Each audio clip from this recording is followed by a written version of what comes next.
Good morning, everybody, or afternoon, or evening, or whenever you're listening to this. Dave, I'm not Judith. Judith. Senior pastors of Horizon Church Sutton, and this is our senior pastors update for this week. Hopefully, you caught the service on Sunday on YouTube and Facebook. Obviously, church is not allowed to meet even 30, but we are allowed to stream from church. So hopefully this Sunday we're going to be live streaming from church. It was a pre-recorded service this Sunday gone. But on Sunday we hope that the people who are bringing the word and leading the meeting, etc., will be doing it live. It was very strange preaching to a camera and Wes sitting back on the sound desk. Very strange. It's similar to this, really, except we haven't got Wes sitting behind it. Yeah, but at least you can kind of, you've got someone here and, you can have a chip in. The dog's behind. Yeah. She could interfere because if she gets up, she can't see very well. She could easily knock this stand over. Yep. And anyway, we're going to try and wrap this up before 11 o'clock. Otherwise, you'll hear the chimes at 11, and that's rather a long one. No problem. So, so if you missed Sunday, do please go to YouTube Horizon Church channel, and also on Facebook. You can catch up. Do catch up on the sermon because it's about all of us playing our part in Horizon at this time, and no matter how insignificant you think you are or what you can do, there is something you can do, and it's really important we step up and walk into what God has got for us. So do catch up on that. Watch out for the email for this Sunday's live streaming. Dave?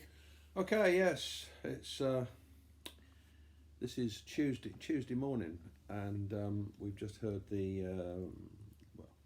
was it yesterday or the day before about the vaccine? Yesterday evening, and all that stuff, which is a little glimmer of hope there. But I want to talk a little bit around that, but not totally. We're living in a world where there's new expressions, and we never used to talk about things like furlough. That's a new word, isn't it? Well, missionaries used to have furloughs. I know. That's the only time I have heard the word used. Yeah. I mean, that's furloughs when you come home for a little break and a rest and rejuvenate your batteries. Yeah, and the other one is social distancing. Social distancing. Actually, that's quite a good thing, isn't it? Anyway, I'm speaking right now. Thank you. Well, you yawned last week when I was speaking. Well, yeah, no. I've come across a bit of social distancing in the Bible. It hit me rather. There were in Luke chapter 17, verse 11. It says this: Now on his way to Jerusalem, Jesus travelled along the border between Samaria and Galilee. As he was going into a village, 10 men who had leprosy met him. They stood at a distance. There it is.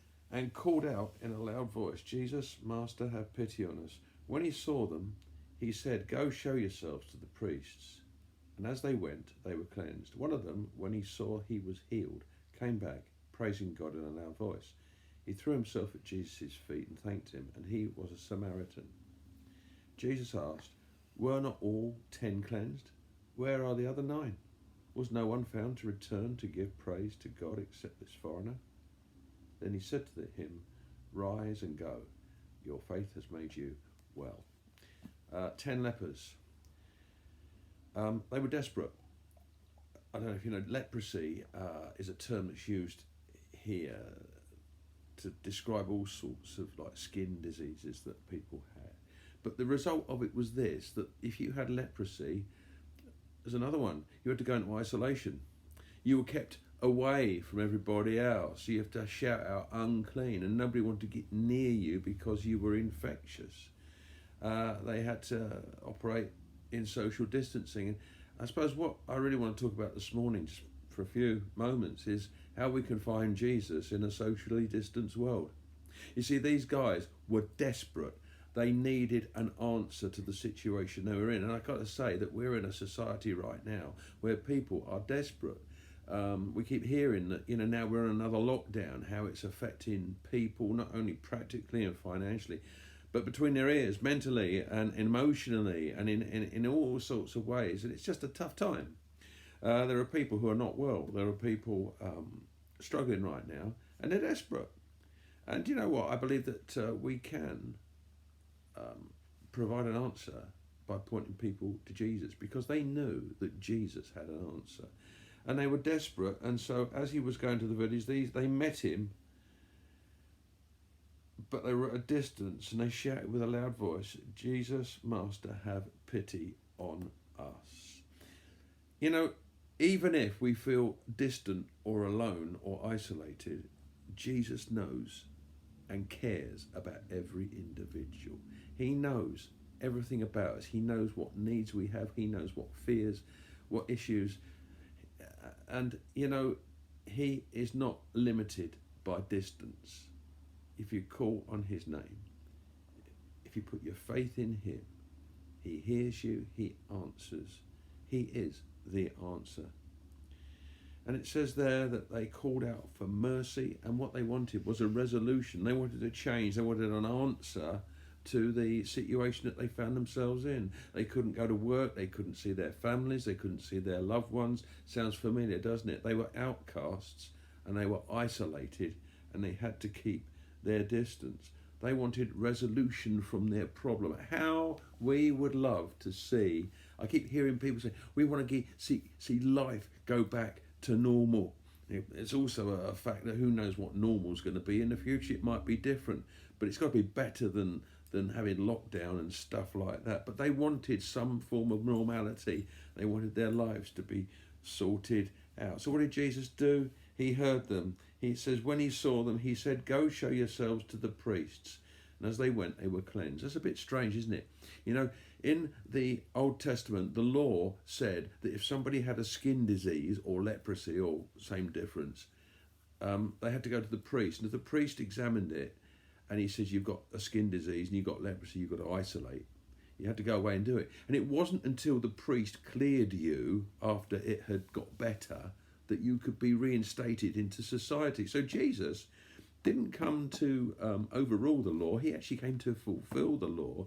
And he said, in the context of the day, guys, go and see the priest, because that's the way he knew that they would be released to come back into society, having received their healing. So they went, and the key for them is that they had faith in believing what he said. Yeah, but we haven't been healed. We've still got leprosy. How can we go and see the priest? He'll just say, "Go away, you've still got it." But they believed and they were healed. It says, as they went, they were cleansed. You know, we have to take a step of obedience sometimes before Jesus can actually move and work in our lives. If we put our faith in him, he will forgive us and receive us. When we're obedient, he can get on the back of that and he can make great things happen. And these guys, give them credit, they did what he said, but they were desperate. They went to the priest, and as they went, they were cleansed. But then it says only one returned. That's a bit weird, isn't it? Just 1 out of 10. 9 were well and stayed away and just got on with their lives. Wisdom to their families, probably. Yeah, but 1 came back to Jesus to give thanks to God. And Jesus said, well, there were 10 of you, weren't the others able to come and give thanks to God? And this guy came back. He was a Samaritan. And Samaritans came from an area north of Jerusalem, in the northern to middle bit of Israel. And when the invading armies had come, the Babylonians, etc., they not only took people away from Israel and exiled them, but they put other people into Samaria who lived there, and they were looked down upon because the descendants of them, the immigrants from Samaria, were not what the pure religious Jews considered as proper Israelites. Yeah, they weren't pure. But you know something? God doesn't care about race.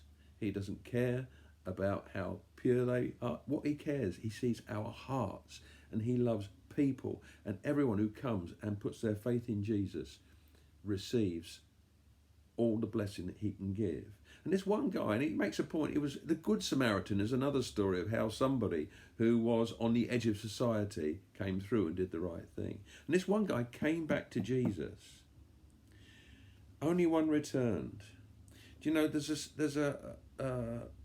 something we just need to be careful of, and that is this: that as we seek God and ask God to help us in these times, you know, over the years I've helped to pray with people about situations. We both have. It's what we do, and you'll have done it with people as well.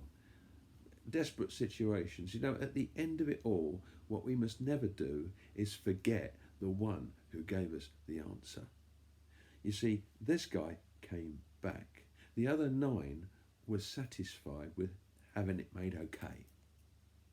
And you know, sometimes desperate times can draw us to Jesus, but when things are okay, we just go away and forget about it. And I just want to say to you folks, let's be those who are not just satisfied with things being okay again, but let's use this time to see what Jesus can do in our lives, to increase our faith, to walk with him, and to know his provision and his presence. And I'm pleased that there's a vaccine that appears to be causing a lot of optimism. We've got to see how it works out. But you know what? We are not people who put our trust in a vaccine. We put our trust in Jesus and his vision and his purpose for our lives. So let's be those who, no matter what the situation, when Jesus moves in our lives, let's always give him the glory. Let's allow that to draw us to him, not just to make it okay so that we can do our own thing again. These are strange times, days of social isolation, social distancing,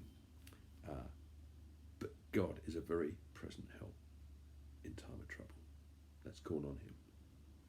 Yeah, and this time of challenge, Horizon's 10 years old, has reminded me and a lot of the people that were with us when we started Horizon, of just how good God was. We called out to him to establish Horizon. Absolutely. And we've looked back and we've looked at the promises, and we've seen how good he was and what's been fulfilled. And I was just looking at my mug today, not that we're going back to mugs, but this was given to me by a friend at the time when Horizon had just started, and it's Joshua 1:9, be strong and of good courage.